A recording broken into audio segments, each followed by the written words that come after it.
উন্নয়ন এখন পাখির চোখ, আর এই উন্নয়নকে হাতিয়ার করে ময়দানে নেমেছে সমস্ত রাজনৈতিক দল। একদল চাইছে পরিবর্তন, আর একদল চাইছে পরিবর্তনের পরিবর্তন। এই সমস্ত কিছুর মানদণ্ড কিন্তু উন্নয়ন। তারই মাঝে কোন পঞ্চায়েত কতটা এগিয়ে সেই উন্নয়ন চিত্র আপনাদের সামনে তুলে ধরেছি। আলটিমেটলি বলাই যেতে পারে এবারের নির্বাচন লোকসভা কিন্তু উন্নয়ন বনাম উন্নয়ন বিরোধী। আর আজকের এই উন্নয়নের দৃষ্টিকোণে আপনাদের দেখাবো বসিরহাটের ধান্যকুড়িয়া গ্রাম পঞ্চায়েতের উন্নয়ন চিত্র। চলুন দেখে আসি কতটা উন্নয়ন হয়েছে এই এলাকায়। উন্নয়নের বাতাবরণ প্রমাণ করে গ্রামীণ উন্নয়নের ধারা প্রবাহমান কিনা। সেই মতো ধান্যকুড়িয়া গ্রাম পঞ্চায়েতের উন্নয়ন দৃশ্যটা বুঝিয়ে দিল উন্নয়নের নিরিখে কতটা এগিয়ে এই গ্রাম পঞ্চায়েত। গ্রামের শীর্ষভাগ রাস্তায় পাকা, নিকাশি ব্যবস্থা থেকে শুরু করে পানীয় জলের ব্যবস্থা সবকিছুই সুপরিকল্পিত। দীর্ঘ 34 বছর ধান্যকুড়িয়া পঞ্চায়েত কংগ্রেসি পঞ্চায়েত ছিল। আমরা আজকে 6 বছর হলো, বিগত 6 বছর হলো আমরা এই পঞ্চায়েতে দখলে এসেছি। এটিএম আবদুল্লাহর নেতৃত্বে এবং অভিভাবক উনি, আমরা তার নেতৃত্বে অনেকগুলো কাজ করেছি। যে কাজগুলো 70 বছরের আমরা করতে যে এই পঞ্চায়েতের অধীনে ছিল তারা করতে পারেনি, আমরা সেটা করতে পেরেছি।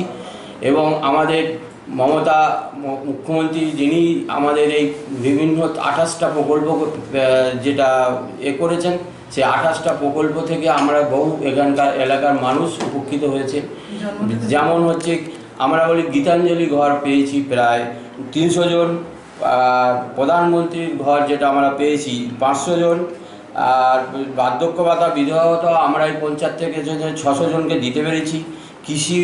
কৃষি বন্ধু প্রকল্প যেটা আছে সে প্রায় আমরা 1000 জনকে দিতে পেরেছি। সামাজিক সুরক্ষায় আমরা প্রায় 2000 মানুষকে উপকৃত করতে পেরেছি। প্রতি এলাকায় আমরা 100 ঢালাই রাস্তা করেছি। আমাদের এই গ্রাম পঞ্চায়েতে অনেক ব্লক টপ রাস্তাও করেছি। বিভিন্ন রকমের কন্যারে আর্সেনিক মুক্ত কল বসিয়েছি।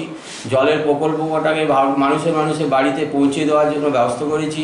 হাই মাস্তুল আমরা এই এলাকা বেশি 20টা 25টা হাই মাস্তুলে লাইট দিয়েছি। প্রতিটি রাস্তার কন্যারে লাইটের ব্যবহার আমরা করতে পেরেছি। রাজ্য সরকারের সমস্ত প্রকল্প পৌঁছে গেছে সকল মানুষের কাছে। কন্যাশ্রী থেকে শুরু করে খাদ্য সাথী সকল পরিষেবার আওতায় আম আদমি।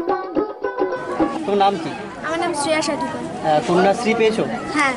কোন খাতে পেয়েছো? K2 না K1? আমি K1 এ পেয়েছি। এই যে মুখ্যমন্ত্রী মমতা বন্দ্যোপাধ্যায় তোমাদেরকে মানে মেয়েদের জন্য যে আর্থিক সাহায্য করছে, এতে তোমরা কতটা উপকৃত? প্রথম কথা হচ্ছে আমাদের এই যে স্কুলের যে শিক্ষার্থীরা আসে পড়তে, তাদের সবার আর্থিক একটু সচ্ছল নয়। তো আমাদের এই যে মাননীয় মুখ্যমন্ত্রীর যে মমতা বন্দ্যোপাধ্যায়ের যে প্রয়াস, যে চেষ্টা, সেটা সত্যি বলতে গেলে আমাদের ভীষণ উপকার হয়েছে।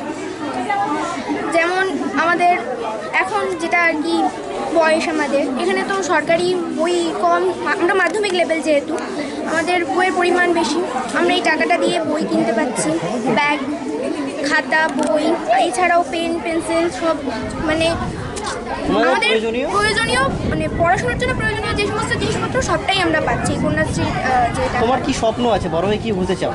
আমার স্বপ্ন আছে আমি একজন টিচার হতে চাই। এই যে তোমার স্বপ্ন, এই স্বপ্নকে বাস্তবায়িত করার জন্য এই প্রকল্প কি তোমাকে সাহায্য করবে? আশা করছি ভবিষ্যতে এটা সত্যি আমাকে মানে আমার বাস্তবায়িত করার জন্য আমার স্বপ্নটাকে এটা সত্যি সাহায্য করবে। মুখ্যমন্ত্রী মমতা বন্দ্যোপাধ্যায় যে স্বপ্ন নিয়ে এই প্রকল্প চালু করেছে, তার স্বপ্ন কি পূরণ করবে? হ্যাঁ, চেষ্টা করব।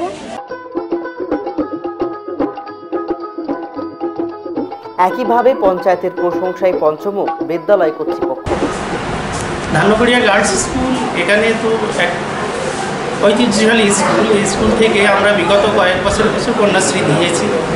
লাস্ট ইয়ার 2018 সালে আমাদের এখান থেকে প্রায় 141 জন মেয়ে কন্যাশ্রী পেয়েছে। আগামীতে আরও প্রায় 138 জনের মতো ওরা ওয়েটিংয়ে আছে কন্যাশ্রী পাবে। পঞ্চায়েতের থেকে বলা যেতে পারে পঞ্চায়েত আমাদেরকে খুব কোঅপারেট, যখন যা কিছু চাওয়া হয়েছে, সুযোগ সুবিধা, পানীয় জল, ফ্যান, তারপরে খুব শীঘ্রই আর্সেনিক মুক্ত একটা মেশিন বসানোর কথা আছে, সেটা হয়তো হয়েও যাবে। এবং অনেকগুলো পরিকল্পনা নিয়েছে স্কুলের জন্য আগামী দিনের জন্য। পঞ্চায়েত আমাদেরকে খুব ভালোভাবেই সাহায্য করে। কি নাম আপনার? আমার নাম পার্থপ্রতিম বাসার, আমি স্কুলের ক্লাস।